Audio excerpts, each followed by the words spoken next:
Hi everybody, I'm Sarah, the Real Simple Mama. I am not out in Jurassic Park right now. The chickens are over there. And this is going to be more of an all things green planty content video, but I think I've finally cracked the code and figured out how to keep all of my fresh herbs alive, especially being in a warmer climate. So let me tell you my little hack, and hopefully this will work for you too.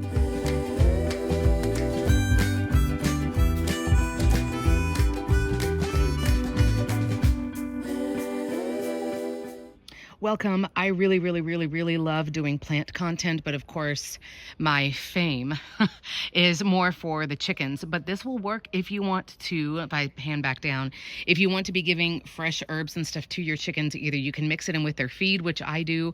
You can put a lot of it, hang it inside the coop or hang it in the nesting boxes.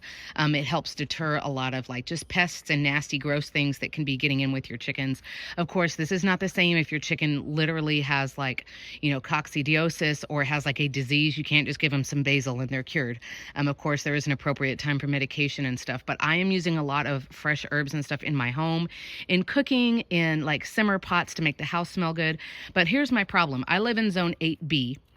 Which, if you don't know what zone you're in, go to USDA.gov. It's a free government website. Basically, you type in your zip code and it tells you here's your zone. And that helps you find the plants that are native to your area that are going to thrive in your environment, right? In your weather and temperature, all of that stuff. So this is, if you want to look at what I've got here, this is rosemary, basil, and oregano.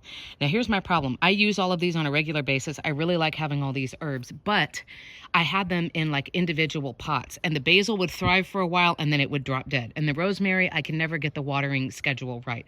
And the oregano would just like turn into like a mushy mess, and it was really frustrating. But then I saw something and I was like, duh, instead of putting everything in small little pots, which dries out faster, right? And if something goes wrong or something isn't perfect as far as the conditions, that plant will croak a lot more quickly because it's in such a tiny little environment, basically. But if you combine them and put them all in one big pot, then number one, this pot doesn't dry out nearly as quickly. Number two, all of the plants are kind of like helping each other, and I can trim them and prune them and, take care of them as I need. But it's working so much better. I am watering this pot, and you can see, I'm going to guess this is probably, I don't know, between a 7 and 10 gallon pot. I'm using a good quality outdoor soil. I'm not doing, if I pan up, I'm not using in that bin right there, like my houseplant mix that I like mix by hand and blah, blah, blah. This is just like, it's probably Happy Frog. This is just a good outdoor potting soil that's for, vegetables and fruit and herbs and stuff that you grow outside. It's working so much better, and I almost feel kind of like a cheat making a video about like, just use a bigger pot there. But it really has helped make a huge difference. I'll give you a couple of other pruning tips and stuff in a second, but this is working so much better for me because, yes, I work 9 or 10 hours a day, and it's really hot. My porch is not covered. It is not shaded. So it's always been a struggle in the past, to try to keep like, I really don't feel like going out and having to water stuff every day, but I also, don't want to buy plants and be like, hey, why don't you come back to my house and, come die. So this is working really well. Everything has like tripled in size in the last, I don't know, 2 or 3 weeks. I have it, I'm going to pan slowly over here. I have it up against my porch, but again, it's not covered, and it is a south-facing porch, so this is on the south side of the house.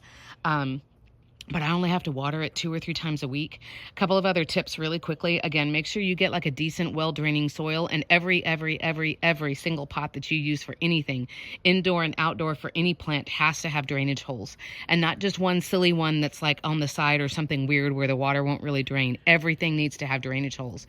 The only exception would be like carnivorous plants like Venus flytraps if you're putting them in like a bog environment, but otherwise, if it doesn't have drainage holes, there are easy hacks where you can put it in a pot of water and like basically poke a drainage hole through anything, including ceramic.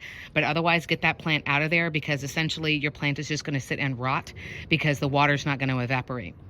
The other thing is, all of these plants, you need to trim on a regular basis. You need to prune them. Sorry, there's a plane.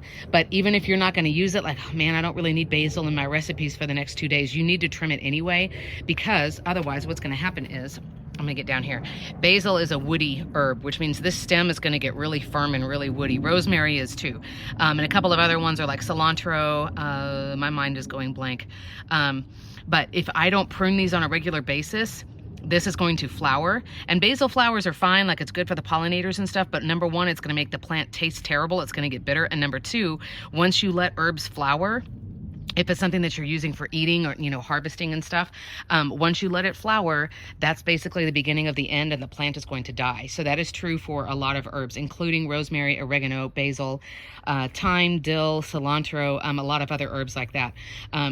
Of course, if you want it for the flowers like lavender, then that's different. But so I have to prune these guys and trim them on a regular basis. Now, again, if you're watching this because you've got chickens, guess what?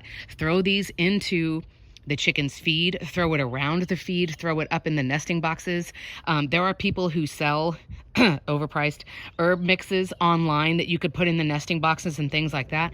I do totally buy into natural remedies to help deter pests, to potentially help with chickens' health and things like that.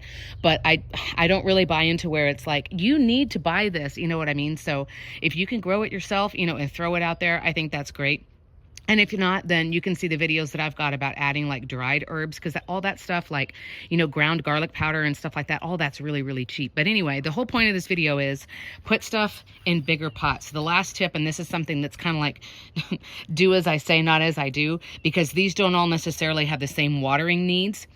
Basil normally wants to stay, it doesn't want to get completely dried out. It's kind of a baby as far as moisture is concerned. Rosemary is an even woodier herb, right? You find them like as bushes in the forest and stuff. Rosemary doesn't mind getting more dried out, but basil and oregano have higher watering needs. So because I stuck them all in the same pot, I'm having to be kind of careful that basil and oregano get enough water and the rosemaries don't get too much. So it would have been better if I had put, you know, plants that have similar needs, does that make sense, and similar preferences in the same pot. But this is what Lowe's had when I went shopping, so it was like, all right, they're all going to go together, and so far they're doing really, really well. I mean, you could see there's no browning, there's no mushiness at all. They smell wonderful. Keeping them by your back door can help deter like mosquitoes and wasps and things like that. Again, there's benefits to putting it in with the chickens. And of course, like, who doesn't love fresh basil and oregano on their pizza? So I hope this was helpful. I love, love, love plants. I'm definitely still learning, but I have a whole channel, what is it called?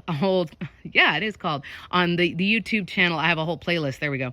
Words are hard. I have a whole playlist here about planty things, and I'm going to keep adding more content throughout the winter of 24. So I hope you guys are doing well. Let me know what you think.